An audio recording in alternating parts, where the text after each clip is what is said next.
Retornando ao nosso estudo, direito previdenciário, parte dos benefícios, pensão por morte. Vamos agora dar continuidade ao nosso estudo aí da pensão por morte. Paramos aqui, né, nessa parte dos cálculos. Vamos conhecer algumas regras importantes, depois a data de cessação e regras aí específicas. Essa data de cessação tem um tópico bem interessante. Então, o artigo 107, ele determina o seguinte, aqui do regulamento da Previdência Social.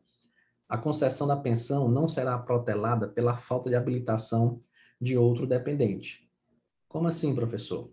Aqui é porque, às vezes, a gente às vezes pensa assim no casal ideal, né? Às vezes, né? Não, o marido e mulher tem 3 filhos, faleceu, a mãe fica ali com os filhos, ou o pai fica com os filhos.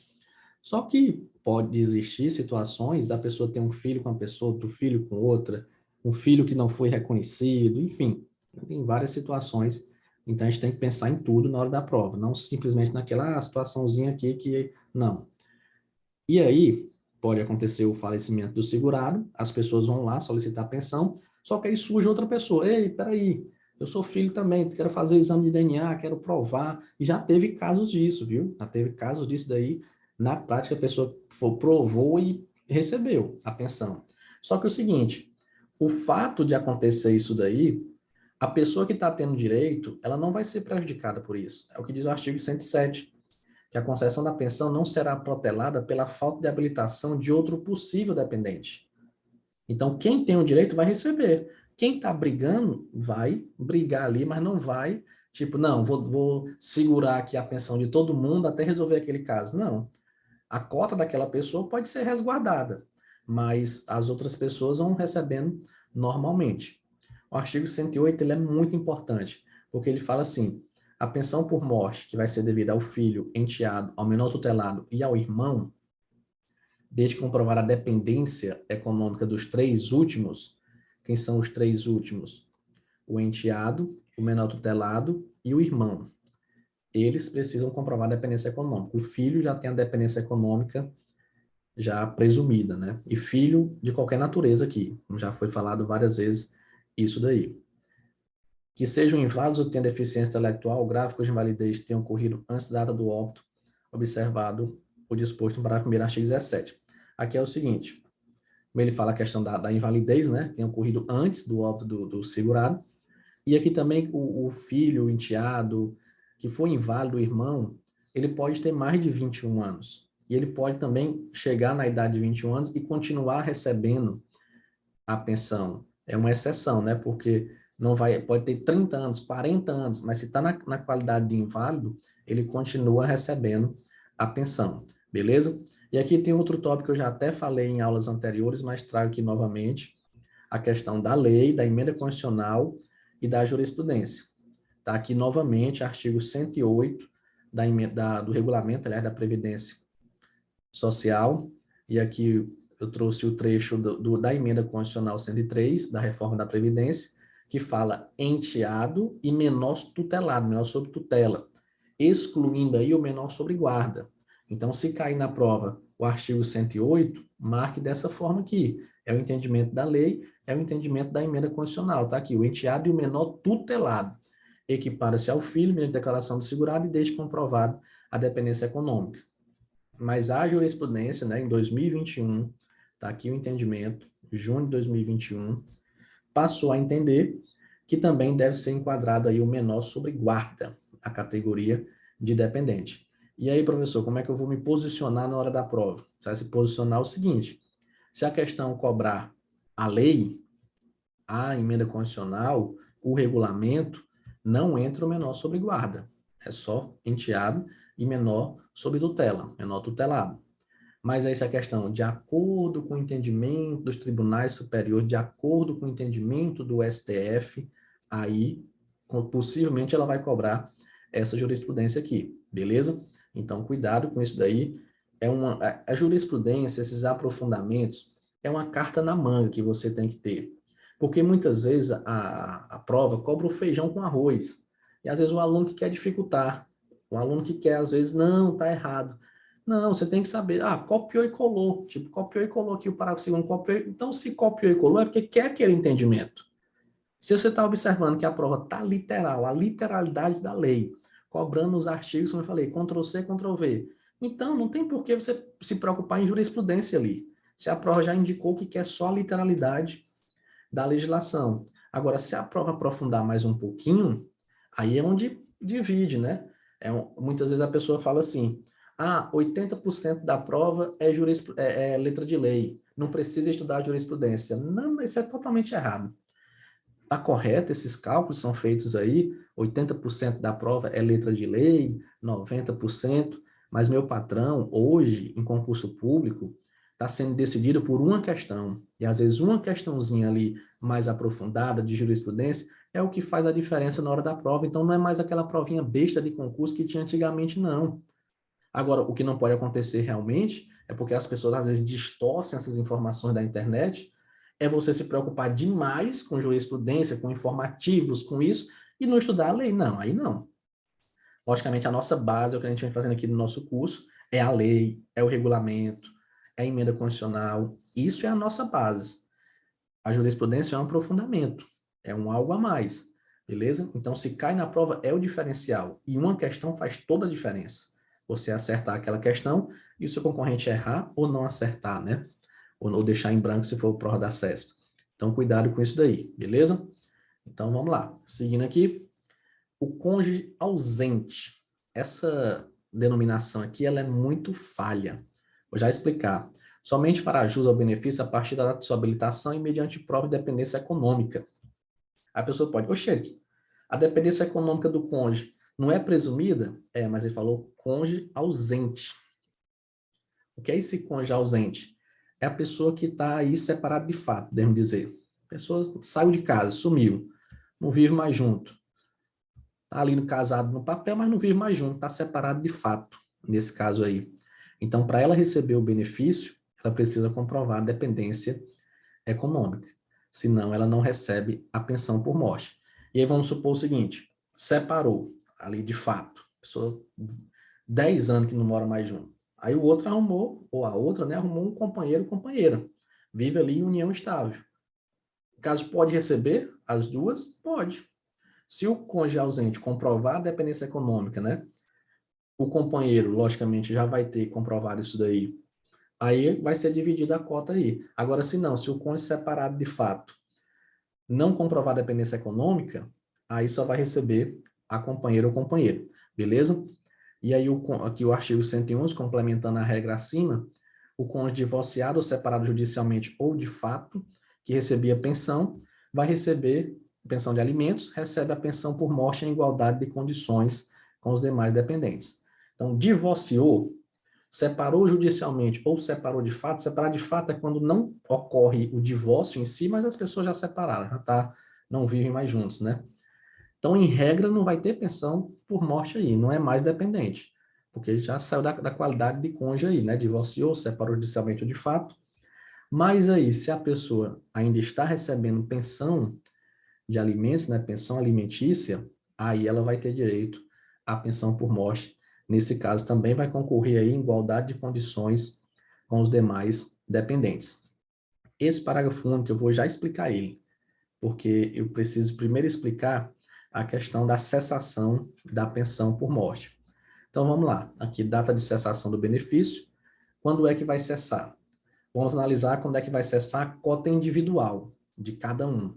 Porque, como eu expliquei no outro bloco, eu tenho o valor global da pensão, eu tenho a cota de cada um. E aí, a cota do filho, por exemplo, vai se esgotando ali, o cônjuge também pode perder. E aí, quais são as situações que vai ter a cessação da cota individual? Pela morte do pensionista. Lógico, né? O pensionista morreu, ele não vai receber mais aquela cota dele. Acabou. Aí eu vou recalcular a pensão na forma como eu expliquei para vocês. O filho, o enteado, o tutelado ou irmão de ambos os sexos que completar 21 anos de idade. Então, completou 21 anos de idade, também cessa ali a cota individual dele, e aí vai, até eu trouxe um exemplo, né, disso daqui, justamente, cadê? Passei que nem vi. Aqui. esse exemplo aqui que cessa aí a cota individual. Quando o filho, o enteado, o tutelado ou irmão completa 21 anos, exceto se ele for inválido ou tiver alguma deficiência, né? Porque aí pode passar dos 21. Eu falei, pode ter 30, 40, enquanto está na qualidade de inválido, o inválido só vai, ou deficiente, só vai perder a pensão quando? Pela cessação da invalidez, ou então afastamento da deficiência. Aí, nesse caso, se ele tem 30, 40 anos na qualidade de inválido e ele cessa os motivos da invalidez, vai cessar também a pensão. E o item 4, pela adoção, para o filho adotado que receba pensão por morte dos pais biológicos. Então, o pai biológico, os pais biológicos faleceram, o filho recebe aí a pensão por morte. Se ele for adotado, a regra é que ele vai perder a cota individual dele da pensão por morte que ele recebia. Tranquilo? Então, cuidado com isso daí. Esse aqui, sem nenhum problema. Agora chega aqui o problema. Cônjuge ou companheiro. Aqui, vamos já trabalhar vários tópicos aqui. Primeira situação, quando é que vai cessar? Se for inválido com deficiência, pela cessação da invalidez ou afastamento da deficiência. Então, o inválido, o cônjuge inválido deficiente, vai receber ali, normalmente, a pensão dele, salvo aí se cessar a invalidez ou tiver um afastamento da deficiência. Mas aí, nesse caso, eu vou respeitar os períodos da linha B e C. Vou já explicar isso daqui. Então, vamos agora para a linha B. Então, vai cessar a cota individual da pensão. E aqui eu peço o seguinte, tá com sono, tá estudando assim já nas últimas, pode parar. Nem vá para frente. Se você for, você vai dizer, é bem que o professor falou. Porque esse tópico aqui, você tem que estar muito atento. Então, peraí, professor, eu estava quase cochilando aqui, eu estou muito cansado. Levante, vá tomar uma água, tome um café, lave o rosto, aí, ou então pause e deixa para estudar no outro dia, porque aqui é muita atenção que você tem que ter, porque são, ó, aqui, ó, só para você ver, ó, aqui, a quantidade de coisa que vai ser, ó, a quantidade de tempo aqui que você vai ter que memorizar. Então, por isso que eu digo, não precisa parar, mas pelo menos toma um cafezinho, volta com tudo aí para entender. Então, é o seguinte, o pagamento da cota individual da pensão por morte cessa para o cônjuge, companheiro ou companheira em 4 meses, se o óbito ocorrer sem que o segurado tenha vertido 18 contribuições mensais, ou, essa palavrinha é muito importante, se o casamento ou união estável tivesse sido iniciado há menos de 2 anos, antes do óbito do segurado. Professor, eu entendi bem? 4 meses? 4 meses só. Pensão, professor, 4 meses? Nessa situação aqui que eu vou já explicar, a pessoa só recebe 4 meses. Então, faleceu ali o cônjuge, o outro vai receber 1 mês, 2 meses, 3 meses, 4 meses, acabou, pronto. Eita, professor, eles foram bem maldosos, assim, bem rigorosos nessas regras. E aí é o seguinte, quando é que vai receber só por 4 meses? Nessas duas situações. E é uma ou outra. Então, segurado faleceu. Ele não chegou nem a ter 18 contribuições, ele só tinha 15 contribuições. O outro só recebe por 4 meses. O segurado faleceu. O casamento, a união estável, só tinha 1 ano. Só estava 1 ano que eles estavam casados. Só recebe por 4 meses.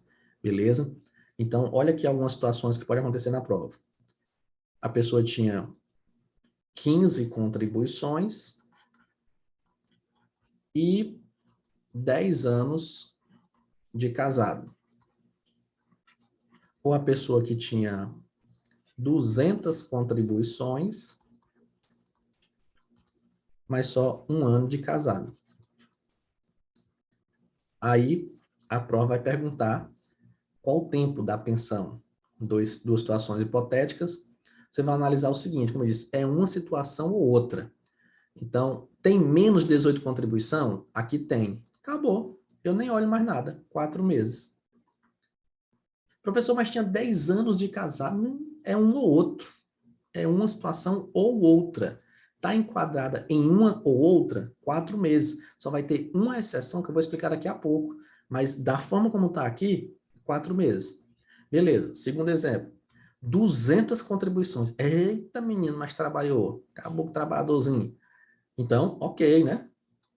Pagou aí as 18 contribuições, preencheu o primeiro requisito, mas tem outro. O casamento, união estável, tem que ter iniciado aí, né? tiver inicialmente 2 anos, também vai ser só 4 meses. Então, ó, só tinha 1 ano de casado na data do óbito, né? Contra a data do óbito, ele só tinha 1 ano de casado. Então, aqui também vai ser só 4 meses. Beleza? Cuidado com isso daí. É bem rigoroso mesmo. Professor, é muito injusto, é isso. A regra foi bem pesada mesmo. Eu não trouxe aí muito privilégio para quem não contribuiu muito, ou então para quem não tem muito tempo de casado, né? Como eu disse, é uma situação ou outra. Mas aí, se a pessoa tem 18 contribuições e no mínimo 2 anos de casado, tem que ser os dois, né? Porque se um ou outro estiver fora, aí já sai da regra. Então, como eu coloquei aqui, 200 contribuições, mas só tem 1 ano de casado. Não, aí 4 meses. Ela pode ter 60 anos de casado, mas só tem 10 contribuições, 4 meses. Então, para ela receber um pouquinho a mais, tem que ter preenchido os 2 requisitos. Tem que ter 18 contribuições ou mais, né? E no mínimo 2 anos de casado. Preenchendo isso daqui, eu vou utilizar essa tabela. Então, 18 ou mais contribuições e no mínimo 2 anos de casamento ou união estável. Então, nesse caso aqui, ó, a pessoa que tinha 20 contribuições e 3 anos de casado. Vai ser 4 meses? Não. Eu vou analisar agora a idade do cônjuge que ficou, né? Porque aqui tinha 20, então tem mais de 18 e tem mais de 2 anos. Então, observa, ó, o cara que tinha 200 contribuições, o dependente só vai receber o cônjuge, né? No caso aqui, por 4 meses. Agora o outro só tinha 20, mas ele tinha 3, então, é aquela história, preencher os 2 requisitos, né? Então o outro tinha 10 anos de casado aqui no primeiro exemplo, mas só tinha 15 contribuições, só 4 meses. Esse aqui só tinha 3 anos, mas tinha 20 contribuições. Então preencheu ali os 2 requisitos, aí eu vou para a tabela agora. E essa tabela você precisa memorizar, porque ela vai cair na prova. E aí eu já tentei fazer bizu aqui, mas o bizu é mais difícil do que você memorizar a tabela. Então tem que realmente imprimir esse material e estar revisando esses tópicos. E aí é o seguinte, nesse caso aqui, que preencheu os 2 requisitos, né? 20 contribuições e 3 anos de casado, então 18 contribuições, que é o mínimo, e 2 anos de casado, que é o mínimo, aí eu vou ter que saber a idade do cônjuge ou companheiro. Que aí, dependendo da idade da pessoa que ficou, é que vai ser o tempo que ela vai receber a pensão. Então, é o seguinte, se a pessoa tiver menos de 22 anos, se a pessoa tiver menos de 22 anos, vai receber a pensão por 3 anos. Se ela tiver de 22 anos a 27 anos, vai receber por 6 anos. Se ela tiver de 28 anos a 30 anos, recebe por 10 anos. Se ela tiver de 31 anos a 41 anos, recebe por 15 anos. Se ela tiver 42 anos a 44 anos, recebe por 20 anos. E se ela tiver 45 anos ou mais, aí a pensão é vitalícia. Recebe agora pro resto da vida, beleza? Professor, eu estava olhando aqui na lei e eu vi que as idades têm um anozinho a menos. O senhor colocou um ano a mais aí. Tá certo? Tá certo aqui. Por quê? Porque teve uma atualização quanto a isso, né? Foi assegurada essa atualização aí, e aí eles aumentaram um grauzinho aí. Você pode observar que foi aumentado 1 ano aí nessas idades, beleza? Então, o que está valendo é o que está aqui no material. Então, falecimento lá do segurado. E cuidado também. Cuidado com o que eu vou dizer aqui. É bom até você anotar. Isso não é carência. A carência da pensão por morte é 0. O cara começou a trabalhar hoje, faleceu, estava afiliado na Previdência, vai ter direito à pensão por morte. Carência é 0. Não tem carência na pensão por morte. Isso daqui é quanto tempo a pessoa vai receber. Então, a carência é 0. Mas pode ser que ela só vai receber por 4 meses. Pode ser que ela só vai receber por 3 anos. Depois de 3 anos, acabou. Então, não é carência, é o tempo que a pessoa vai ficar recebendo a pensão. Então, nesse caso, se tiver menos de 22 anos, e o segurado tinha 18 ou mais contribuições e tinha no mínimo 2 anos de casamento ou união estável, só vai receber a pensão por 3 anos. Então, se ela tinha 20 anos, por exemplo, vai receber por 3 anos, com 23 anos, acabou, não recebe mais aquela pensão. Se tiver de 22 a 27, recebe por 6 anos, 28 a 30 por 10 anos, 31 a 41, 15 anos, e 42 a 44, 20 anos. Depois de 20 anos, acaba. E aí, quando o cônjuge completa 45 anos, isso aqui é na data do óbito, né? Então, quando o segurado faleceu, tinha 44, eita, só vai receber por 20 anos. Porque é na data do óbito ali. Então, não, o segurado faleceu, já tinha 45. Aí, ou mais, aí recebe de forma vitalícia. Mas se não, tinha 44 anos. Estava no limite. Só vai receber por 20. Por 20 anos a pensão. Quando tiver com 64 anos, né, no caso, aquele cônjuge vai perder aquela pensão, vai cessar aquela cota individual. Tranquilo? Mas aí eu disse para vocês, como eu estava explicando aqui, que tinha uma exceção. Uma exceção para essa regra de 4 meses. E qual é a exceção? É quando o falecimento do segurado decorre de acidente de qualquer natureza ou doença profissional ou do trabalho. Cuidado aqui também. Não é só acidente do trabalho, não. É acidente de qualquer natureza. Então, pode ser um acidente de trabalho? Pode. Mas pode ser também um acidente, o cara de trânsito, por exemplo. Pode ser. Estava dirigindo, capotou o carro, faleceu. Ok. Sendo isso daqui, sendo um acidente de qualquer natureza ou doença profissional do trabalho, aí eu vou esquecer essa regrinha aqui. Não vou precisar mais analisar as contribuições, casamento, não, porque aí chega uma exceção e eu vou utilizar o quê? Eu vou utilizar a tabela. Não vai ser vitalício também para todo mundo, não. Cuidado com isso. Foi acidente de qualquer natureza ou doença profissional, independente de ter 18 contribuições ou 2 anos de casado, eu vou utilizar a tabela. Então é o seguinte, voltando para esses exemplos aqui, que são bem interessantes. Vou botar aqui mais 2 exemplos. 12 contribuições e 1 ano de casado. 15 contribuições e 5 anos de união estável. E 10 contribuições e 6 meses de casado. Peraí que saiu. Mas o óbito aqui foi decorrente de acidente. Então, esses exemplos, copiem, botem no material de vocês, porque é o que vai cair na prova. Quando a gente for resolver as questões, os simulados, que vai ter os simulados aqui, que eu primeiro trabalho com a teoria para depois trabalhar com as questões. Vocês vão observar que tem muitas questões nesse sentido, né, com situações hipotéticas. Então, vamos lá. 12 contribuições, pronto.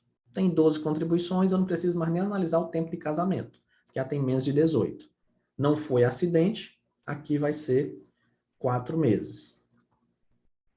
Aqui eu vou botar que tinha 20 contribuições. Então, tinha 20 contribuições. Ah, então, preencheu o primeiro requisito. Não, tem que ser... Espera aí.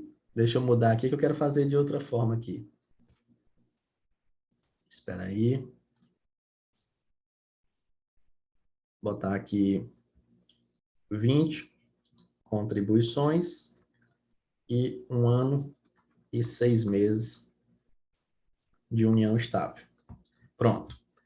Queria fazer o exemplo de pegar o outro, né? Então, 20 contribuições, ok. Opa, primeiro requisito, beleza. Mas só tem 1 ano e 6 meses de união estável. Então, aqui vai ser 4 meses também. Agora aqui, 10 contribuições, 6 meses de casado. Então, em regra, seria 4 meses. Que os dois estão abaixo aí, né?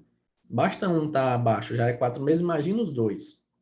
Mas o óbito foi decorrente de um acidente. Acidente de qualquer natureza ou doença profissional. Aí, nesse caso, não vai ser 4 meses. Nesse caso, o que é que eu vou fazer? Eu vou ter que analisar a idade do cônjuge.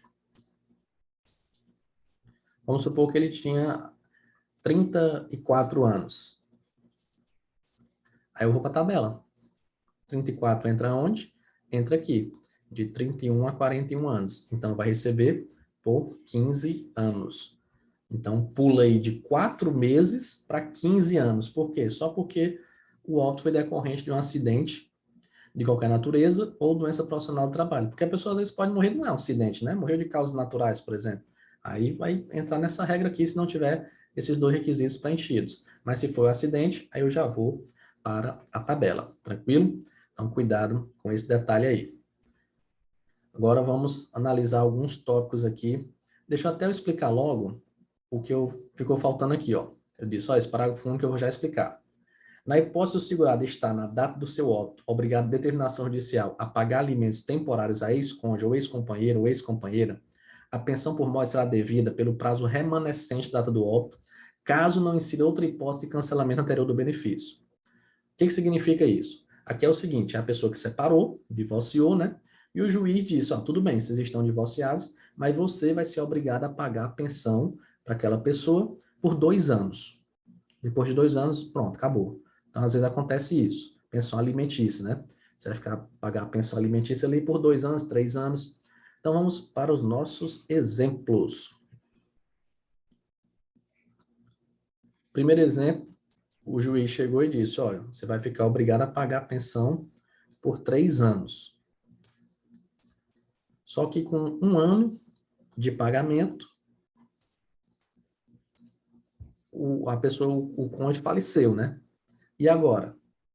Agora, a pessoa lá que estava recebendo a pensão, a regra é que ela vai receber a pensão pelo prazo remanescente. Então, por mais 2 anos aqui, ela recebe agora a pensão por morte, que ela estava recebendo pensão alimentícia.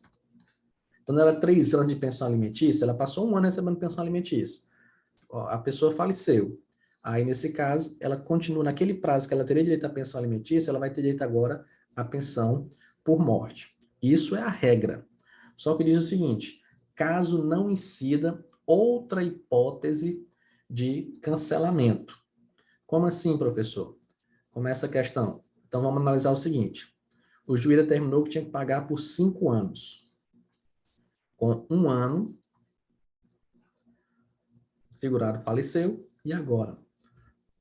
Agora, a regra é que a pessoa ainda iria receber por 4 anos, né? Mas eu vou ter que analisar. Vou ter que analisar o quê? A idade dessa pessoa. E aí vamos supor que ela só tinha 20 anos. Aí eu vou para a tabela. Na tabela, quem tem 20 anos recebe a pensão por quantos anos?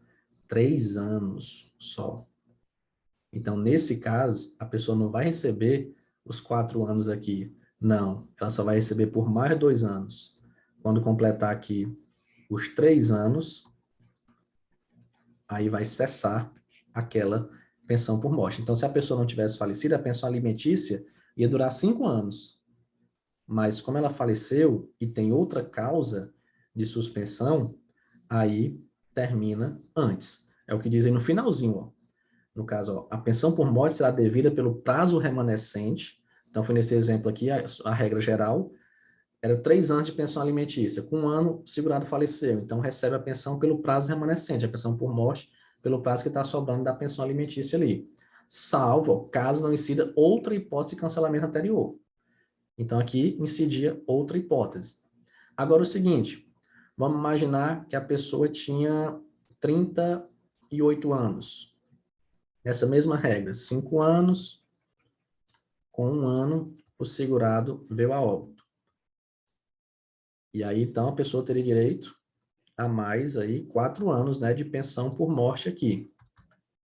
Ela tinha 38 anos.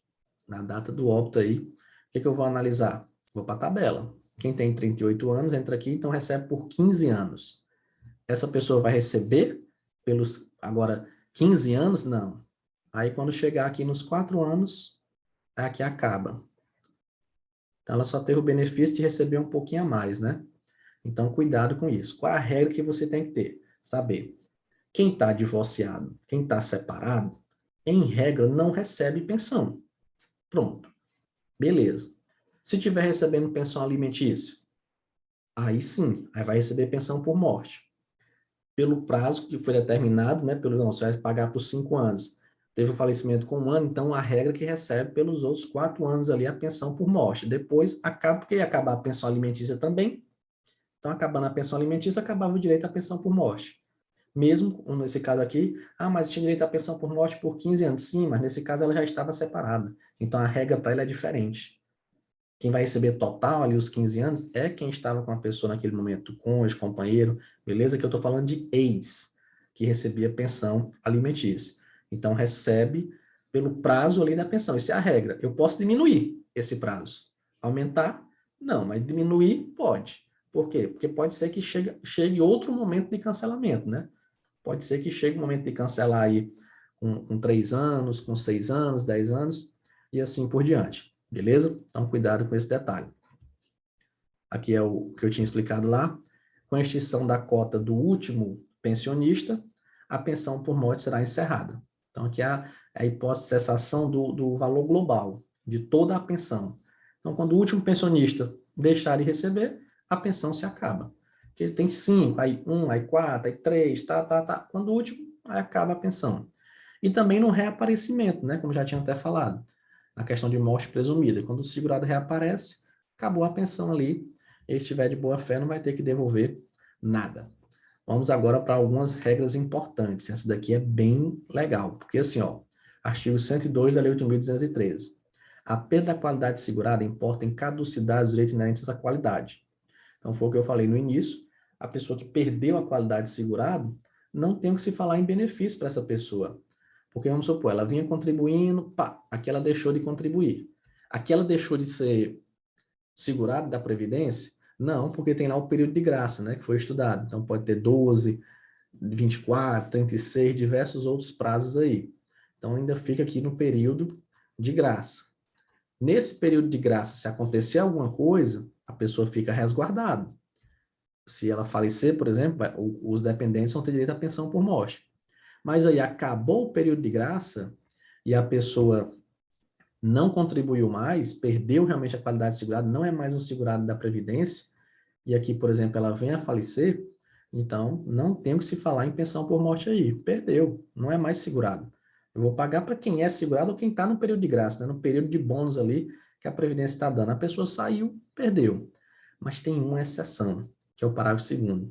Não será concedida pensão por morte aos dependentes do segurado que falecer após perder essa qualidade, foi o que eu falei, ó. Faleceu após perder a qualidade, não vai ter pensão. Salvo se preenchidos os requisitos para obtenção da aposentadoria na forma do parágrafo anterior. Como assim, professor? Isso aqui é uma situação que pode acontecer na prática, porque tudo pode acontecer, né? Tem cada caso aí que a gente visualiza na advocacia, mas que não é tão comum. E como é? É o seguinte, a pessoa vinha aqui trabalhando, bem aqui, ela preencheu os requisitos para se aposentar.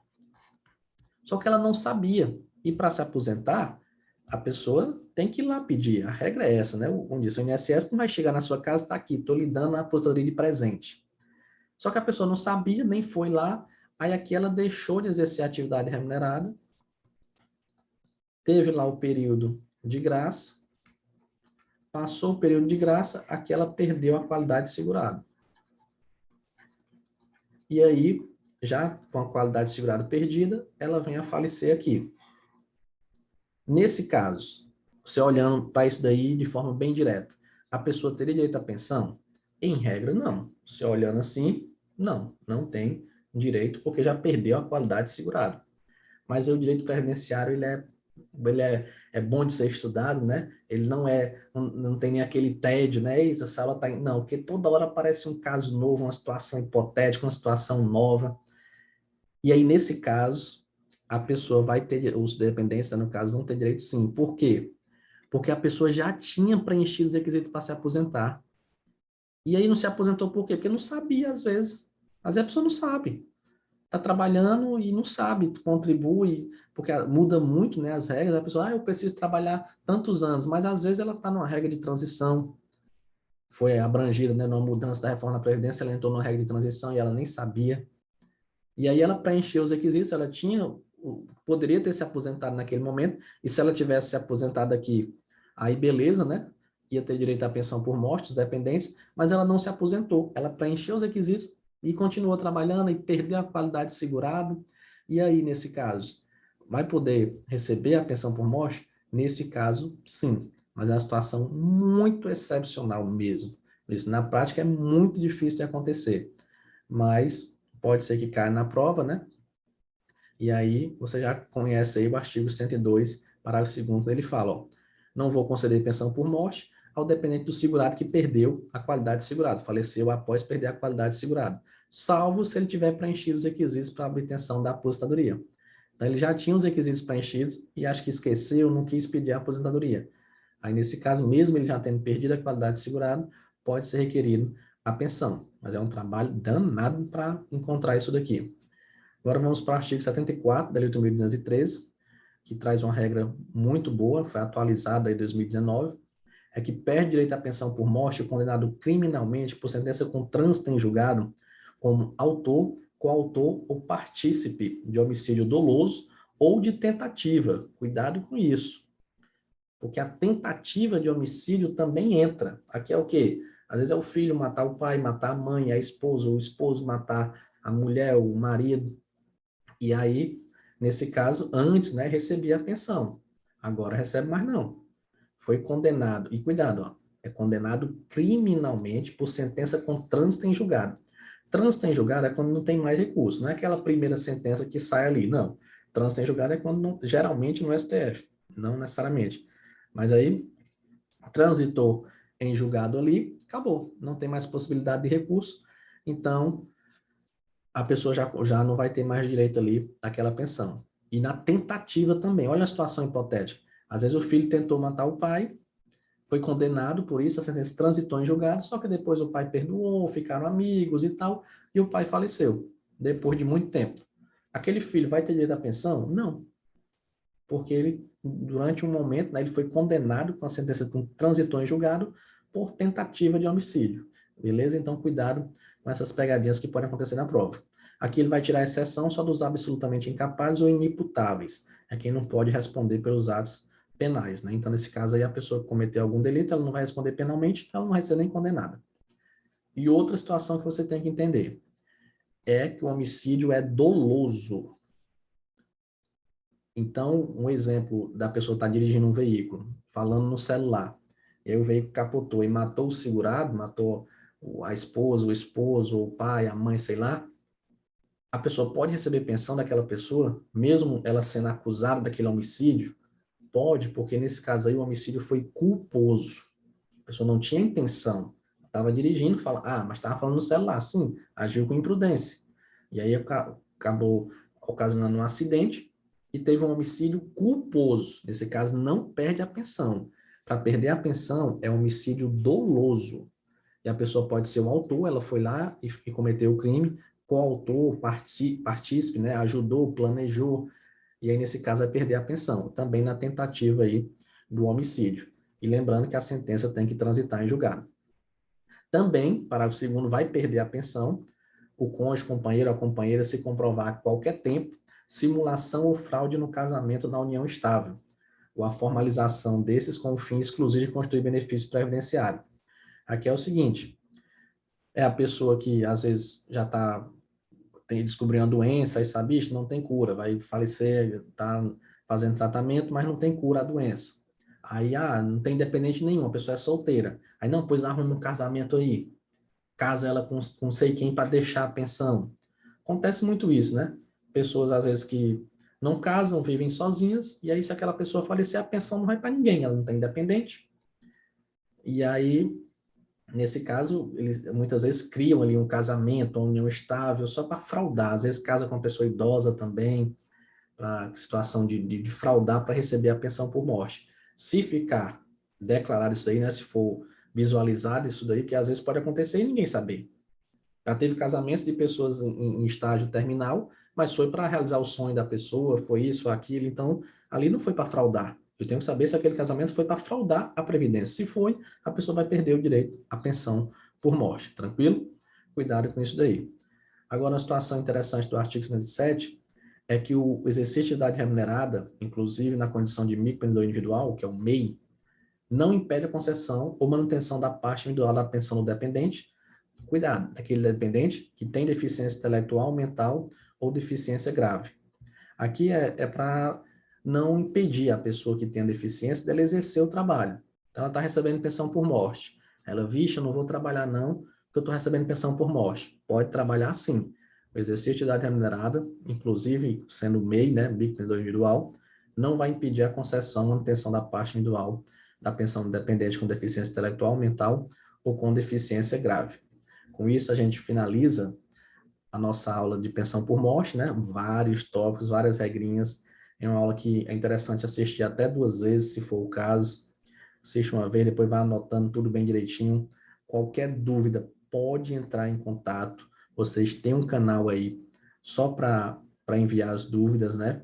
Então, envie todas. Está estudando de madrugada, seja que horas for, envie a sua dúvida. E como eu disse, imprima esse quadrozinho aqui para você estar sempre revisando, sempre analisando essa questão das idades, do tempo, porque isso daí com certeza vai cair na hora da prova. Beleza? Então, forte abraço a todos, bons estudos e até a próxima aula. Valeu!